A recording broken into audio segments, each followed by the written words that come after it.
Narsinghgarh civil Mehtab अस्पताल में अब मरीजों को सीवीवी जांच के लिए पैथोलॉजी सेंटर पर भटकना नहीं पड़ेगा। अब अस्पताल में ही मरीजों की खून संबंधी जांच हो सकेगी।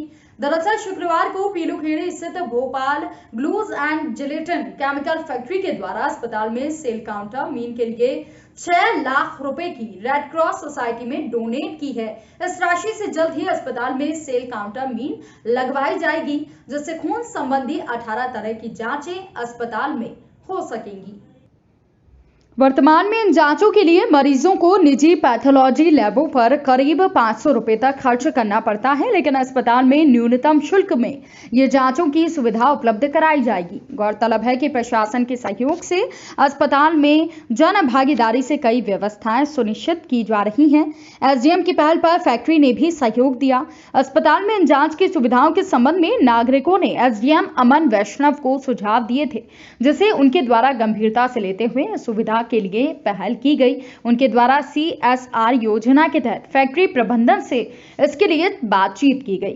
फैक्ट्री प्रबंधन के द्वारा इस मीन की स्थापना के लिए 6 लाख रुपए की राशि डोनेट कर नागरिकों को लिए सौगात दी गई। शुक्रवार को एसडीएम और बीएमओ को फैक्ट्री मैनेजर मुंशी भगत के द्वारा 6 लाख रुपए की राशि भेंट की गई है। CSR फंड लिया और उसके बाद हमने डिजिटल एक्सरे मशीन जो है उनके द्वारा डोनेट की गई हमारे पास। उसके पहले भी हम लोग काफ़ी सारी सुविधाएं यहाँ पर करवा चुके हैं। और जैसे कि आप लोगों को पता है कि जो अग्रवाल जी हैं यहाँ पर रहने वाले हैं, तो उनने लॉस एंजलिस अमेरिका से वेपोराइजर मशीन भिजवाई थी, यहाँ पर एनेस्थीसिया मशीन भिजवाई थी। तो हमारा ये प्रयास है, जो भी नरसिंहगढ़ प्रशासन है और नरसिंहगढ़ में स्वास्थ्य प्रशासन है बीएमओ साहब के नेतृत्व में, कि जो भी मशीन्स और जो भी टेस्ट होते हैं जो बाहर होते हैं, तो उसमें क्या होता है कि गरीब लोगों के लिए 600-700 रुपये बहुत बड़ी बात होती है। तो 4-5 हज़ार ही कमाते हैं और अगर 600-700 एक टेस्ट में दे देंगे वो तो कैसे हो पाएगा उसमें। और अभी नरसिंहगढ़ जो इंडियन रेड क्रॉस सोसाइटी है उसमें 15 लाख करीब फंड है और 6 लाख रुपये हमें ये मिल गया है। तो 6 लाख रुपये से तो हम ये जो ब्लड सेल काउंटर है तो ये इसको क्रैक करेंगे टेंडर के माध्यम से। और जो बाकी भी है तो उसमें हम लोग की एक योजना है कि जनरल वार्ड को उसमें पर्दे वगैरह लगाएं। उसमें मेरा आग्रह भी रहेगा बीओ साहब से कि जल्दी उसका भी टेंडर निकाल दें, क्योंकि हमने पिछले जो सेकंड लहर थी कोरोना की उसमें देखा हमने कि जनरल वार्ड में जो लोग कोविड के पेशेंट थे जिले में, तो बगल वाले पेशेंट की ऑक्सीजन की कमी हो रही थी, तो वो घबरा के बहुत सारे लोग घबरा के हार्ट अटैक से डेथ हो गई। अच्छा, जो हम ये मशीन मैं ये चाहूँगा कि जल्दी से जल्दी क्रय हो जाए ये मशीन, क्योंकि कल भी आप लोगों ने देखा होगा कि मध्य प्रदेश राज्य शासन द्वारा नाइट कर्फ्यू लगा दिया गया है रात 11 बजे से 5 बजे तक। तो ये सूचित करता है कि अब कोरोना की 30वीं लहर है ओमिक्रॉन वो आने वाली है। हालांकि अभी पूरे विश्व में और भारत में ये कहा गया है कि इसमें ऑक्सीजन की दिक्कत नहीं आ रही है, लेकिन क्योंकि हमारे भारत में डेल्टा वेरिएंट भी है और नया वाला ओमिक्रॉन वेरिएंट है, तो ऐसी पूर्ण संभावना है कि दोनों वेरिएंट मिलकर कोई ऐसा ना हो कि तीसरा घातक एक कोई वेरिएंट बना दे। तो वो संभावना रहेगी। तो उसका इलाज एक ही है कि हम लोग सोशल डिस्टेंसिंग का पालन करें, जो भी कोविड नियम से हमारे उसका पालन करें, ज़बरदस्ती में कोई भी सामूहिक गैदरिंग में नहीं जाएंगे। और जो ये मशीन आएगी 6 लाख रुपये से, जो भी टेंडर का अमाउंट रहेगा उससे जो मशीन आएगी, तो आपने देखा होगा सेकंड लहर में जो हम लोग को बार बार ब्लड टेस्ट कराने की जरूरत पड़ रही थी। हम लोग अपना D-डाइमर वगैरह देख रहे थे और भी देख रहे थे कि हमारा जो खून का लेवल है, खून गाढ़ा तो नहीं है, एक गाढ़े खून की वजह से हार्ट अटैक के चांसेस बढ़ जाते हैं। तो उससे वो हमें सुविधा मिलेगी। और मैं धन्यवाद देना चाहूँगा बीएमओ साहब का, जो भी एक्सरे मशीन हमारे यहाँ लगाई गई और भी जो मशीन है उसका लोग लाभ ले रहे हैं।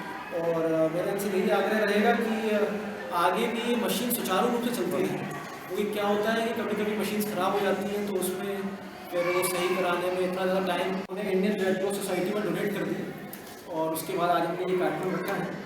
इंडियन रेड क्रॉस सोसाइटी के बारे में मैं बताऊंगा आपको। हर ज़िले में ये जिला स्तर पे इंडियन रेड क्रॉस सोसाइटी होती है, लेकिन 1995 में हमारे जो उस समय के तत्कालीन एसडीएम नरसिंहगढ़ थे, तो उनकी पहल से इंडियन रेड क्रॉस सोसाइटी को 2 हिस्सों में कर दिया गया। जिले में भी है हमारे और नरसिंहगढ़ में अलग। तो मतलब बाकी 5 अनुभाग में सिर्फ नरसिंहगढ़ मात्र में अलग से रेड क्रॉस सोसाइटी है। तो मतलब अगर कोई भी हमें फंड चाहिए है, CSR का डोनेशन चाहिए और भी अलग अलग प्रकार के डोनेशन चाहिए, तो हमें जिले से हमें बात करने की ज़रूरत नहीं है।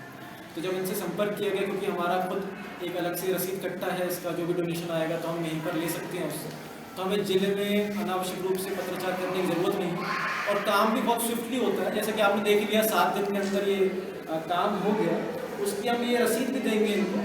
और इंडियन रेड क्रॉस सोसाइटी का एक मैं आपको बता दूँ, जो हमारा ये अधिनियम है और जो हमारी सोसाइटी है, इसकी गाइडलाइंस है, इसके अनुसार जो हम लोग में से इनकम टैक्स भरते होंगे हर साल, तो उनको पता होगा कि एक 80G नाम से क्लॉज रहता है इनकम टैक्स एक्ट में। तो जो भी हम डोनेशन करते हैं इंडियन रेड क्रॉस सोसाइटी में, तो वो उस पर हमें बेनिफिट मिलता है 80G में। जैसे इन्होंने जो 6 लाख का डोनेशन किया, तो जब ये इनकम टैक्स भरेंगे अगले साल, तो उसमें वो 6 लाख में 80G में फ़ायदा ले सकते हैं। तो मेरा बाकी नरसिंहगढ़ वासियों से भी आग्रह रहेगा, जो भी अनुभाग से संबंधित रखते हैं, कि अगर आप कुछ भी डोनेशन करना चाहें और अगर आप इनकम टैक्स पे ही हैं तो आप कर सकते हैं, और उसमें आपको 80G जो इनकम टैक्स एक्ट का है उसमें आपको फ़ायदा मिलता है, आपका टैक्स जो है उसमें कम हो जाता है। तो मैं बहुत बहुत धन्यवाद दूंगा गोपाल क्लोज एंड केमिकल्स को। सबसे पहले हमारे पास 2-3 महीने पहले एक एक्सरे मशीन की कमी थी।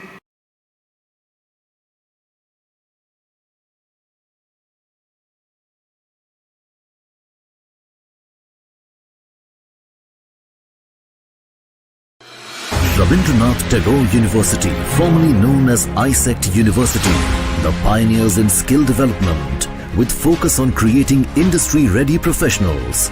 Join India's premier skill-based university, Rabindranath Tagore University.